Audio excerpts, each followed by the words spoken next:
And now the bigger picture. Propofol is a powerful sedative that lowers a patient's heart rate and slows down everything. It's meant to be administered in hospitals.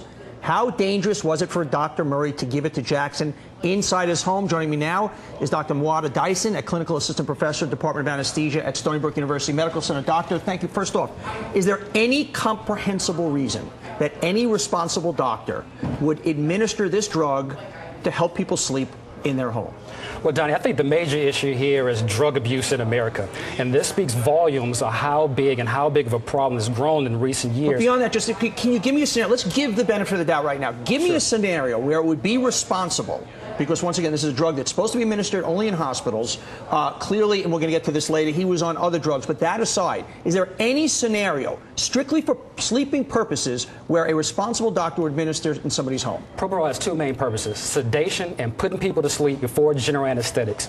It's not used in an off-label setting for insomnia or sleep deprivation. So we just heard Jeff, though, say that Michael Jackson had been given this, and literally when you turn the drip off, the person wakes up. You've administered Propofol. Is that how it works? Would Michael Jackson be able just to wake up from this?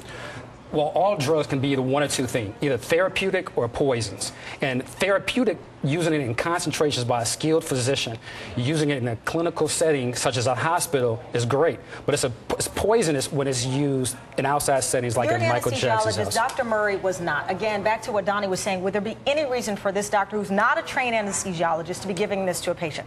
I have never done such. But how big of it, let's go to the bigger picture for a second, because clearly there are all of these concierge doctors out there that people are shopping for. Hopefully the good that will come out of this tragedy at a lot of these coconuts will be put to bed. I mean, this is an atrocity what's going on across the country. Wealthy people who pretty much will get asked doctor 1, 2, 3, 4, 5, 6, 7 until the 8th doctor says sure, basically whatever you want. Right. How prevalent is it, and how much does it maybe stuff to put this on the back seat? As they're being called. Yeah. Concierge medicine has been going on for years, and one of the financial burdens that a lot of physicians are feeling with the decrease in reimbursement from a number of insurance companies, do I A, leave the field, and some field, do I do something more lucrative like concierge medicine? It's being celebrated even on television with shows like Royal Pains. When you say concierge medicine, I mean, is that a nice way of saying drug dealer? No, it's kind of like the doctor back in the early 20s and 30s that was carrying a black bag. No, we're not talking about people delivering home. Because one other thing I want to maybe put, and this is an interesting thing, when we see a person who's gotten 84 plastic surgeries, a woman, the first thing we go, before we even blame the doctor, we go,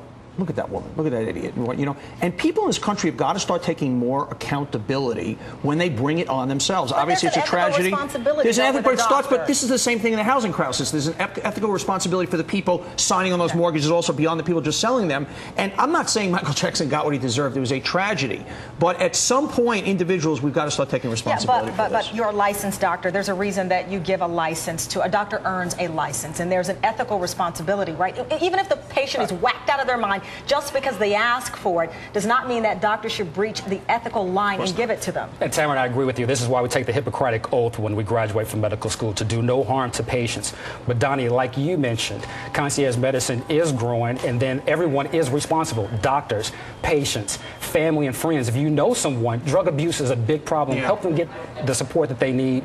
The National Institute of Health has a great website for people to start. Doctor, appreciate it so much for your time, Dr. Thank you for having me. Dr. Dyson was saying to me